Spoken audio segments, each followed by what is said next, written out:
दोस्तों जय मसीह की एक बार फिर से बेहद स्वागत आप सब लोगों का प्रभु यीशु मसीह के नाम से। साथ ही साथ में स्वागत है आप सब लोगों का मसीह मंथन बैठक हिमाचल प्रदेश के ऑफिशियल पेज में भी। मेरे पेज को फॉलो करें, वीडियो को खूब शेयर करें और दूसरों तक ज़रूर पहुंचाएं। और आप स्क्रीन पर देख भी रहे होंगे कि यहाँ क्या हुआ था। यहाँ क्या हुआ था, आइए इस पोस्टर को पहले देख लीजिए। और आपने पोस्टर को देखकर अंदाज़ा लगा दिया होगा, ये जो व्यक्ति है ये खोजा है और साथ ही साथ में दूसरा व्यक्ति कौन है, फिलिपुस है। तो खोजा जो है वो क्या करता है, वो किताब को पढ़ रहा होता है, या फिर आप कह लीजिए बाइबल को पढ़ रहा होता है। तो वहाँ पर क्या होता है, जिस अध्याय को वो पढ़ रहा होता है वो है यशाया उसका 53 अध्याय। और वो उसको वहां पर पढ़ रहा होता, लेकिन वो उस किताब को नहीं समझ सकता, वो उस किताब को नहीं समझ पा रहा होता है। और खोजा ये सोचता है कि जो यहाँ पर भविष्यद्वक्ता बात कर रहा है वो किसकी बात कर रहा है।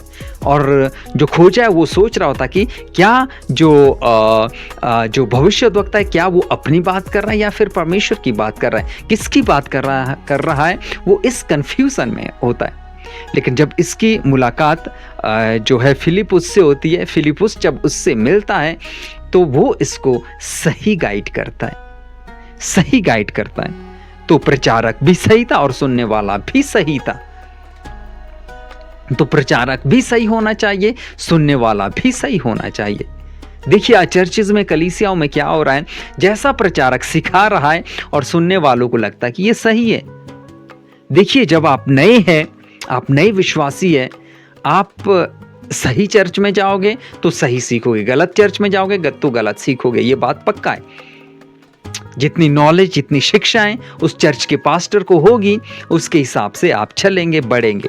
तो मेरी सलाह आपके लिए यही है कि देखिए अगर आप गलत चर्च में हैं, आपको तभी पता चलेगा जब आप वचन का सही ज्ञान रखोगे, वचन का सही नॉलेज रखोगे। यहाँ पर जो फिलिपुस है उसके पास वचन का ज्ञान था, वचन का सही नॉलेज था। और जो खोजा वो भी तैयार था सुनने के लिए कि कोई तो मुझे सिखाए। तो ऐसा होना चाहिए कि जो आप पढ़ रहे हैं या फिर जो आपको सिखाया जा रहा है,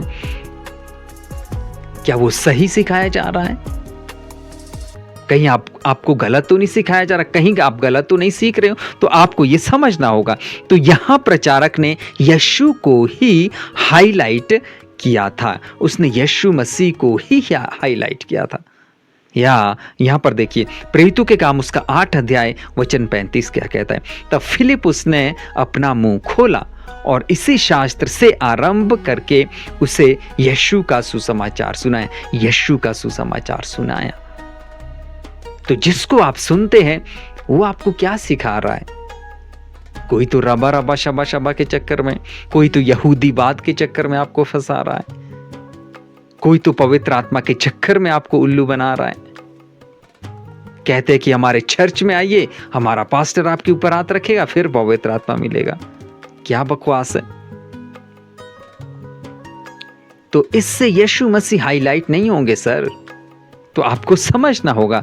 तो यहां पर आप देखिए, फिर फिलिपुस ने अपना मुंह खोला और इसी शास्त्र से आरंभ करके उसे यीशु का सुसमाचार सुनाया। तो ये चीज हमारे अंदर होनी चाहिए, क्या कि हम जो है तैयार हो खोजा की तरह सीखने के लिए कि मुझे कोई तो आए और सही सिखाए। और फिलिपुस से मुलाकात होती है, सही चीजों को सीखा। और यहाँ पर क्या था, ये आप देख लीजिए। यहाँ पर क्या था, प्रचारक भी सही था और सुनने वाला भी सही था। तो आपका प्रचारक भी सही होना चाहिए और आप सुनने वाले भी सही होने चाहिए। तो परमेश्वर आप सब लोग को बहुत आशीष दे। मिलते एक और नई वीडियो के साथ। God bless you all.